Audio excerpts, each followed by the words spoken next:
Now, going back to the issue of Islam prevailing, we often hear the word jihad mentioned. And I'd like you to clarify what true jihad is, and the translation of jihad as simply being a holy war. How correct is that? Mistranslated, misunderstood, mistranslated. First of all, that the term holy war in English, if you look at the dictionary, means a fight on behalf of one religion against the other religion, which means the only reason you're fighting that they have the false religion or unacceptable religion. And I stand by the statement made earlier: no single verse in the Quran, in its proper textual and historical context, allow fighting on the basis of religion. In fact, it calls for accommodation of religions and courteous dialogue with people of other religion, not eliminating them.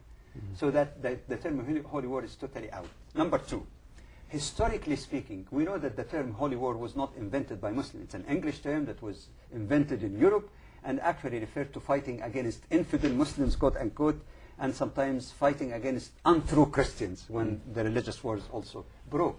So it's not only that the dictionary meaning is wrong, that the connotated meaning historically is also wrong. Now, why is it bad translation from the perspective of the Quranic term, jihad? The term jihad comes from an Arabic root composed of three letters that sound in English like J, H, D. And you know what it means?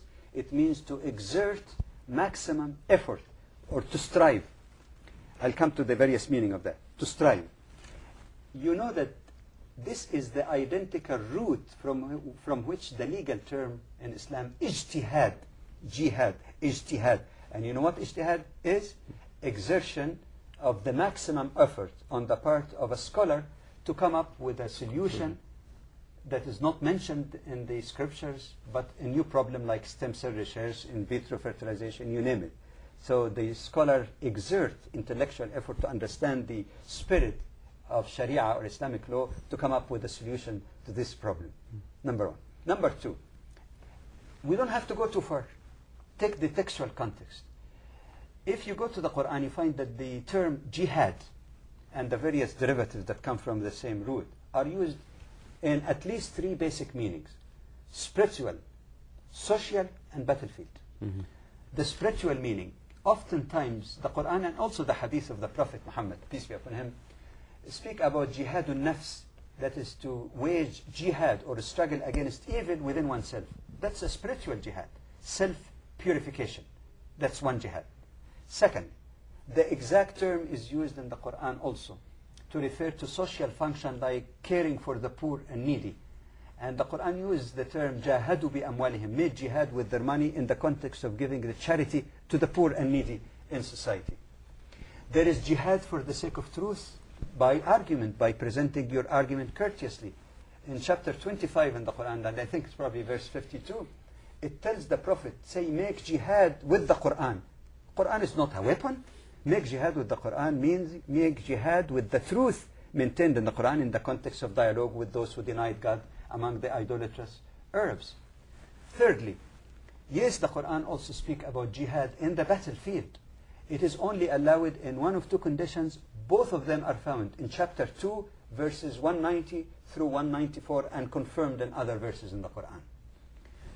One is bona fide self-defense when aggression is committed against you. Let me read you the verse 2, chapter 2, verse 190. It says, fight in the way of God those who fight against you but commit no aggression, or could translate excess, for God doesn't love the transgressors.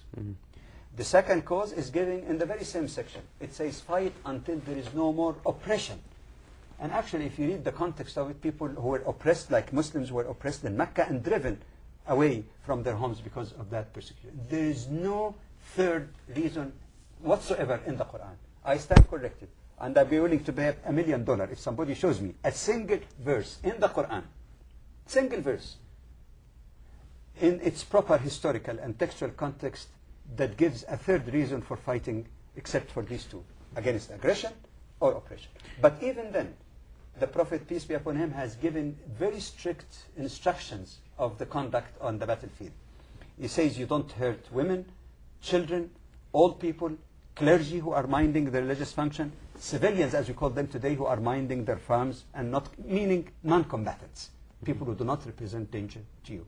That you do not mistreat the prisoners of war, you do not mutilate the bodies of the enemy killed in the battlefield, even you provide help for those who are injured. It's the most humane ever. I don't think the Geneva Convention added much to what the Prophet explained 1400 years, and even then the Quran said that should be the last resort. Right. Just one final question, and I'll please ask you to tackle it very, very quickly. And this is the issue that you just mentioned about aggression. The Quran tells us that if it wasn't for jihad, وَلَوْلَا دَفَ اللَّهِ النَّاسَ بَعْضَهُمْ. Can you highlight? Yes.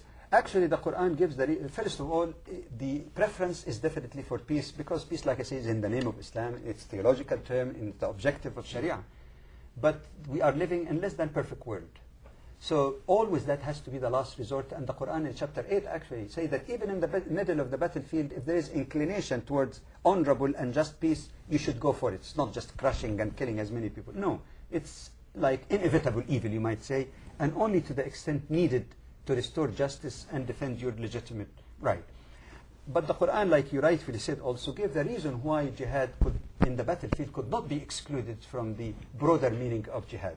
And the reason being, basically, is that if we do not stop aggression, then the Quran says there would be persecution, the worst of which is religious persecution, and that's why the Quran says destruction of mosques and synagogues and so on. Right. Or churches. So that's where we have certain organizations which prevent us from happening, which is CARE. And I believe we are running out of time. So again, we remind the viewers for tuning into the program next week, 9 p.m. Friday. Thank you. Thank you.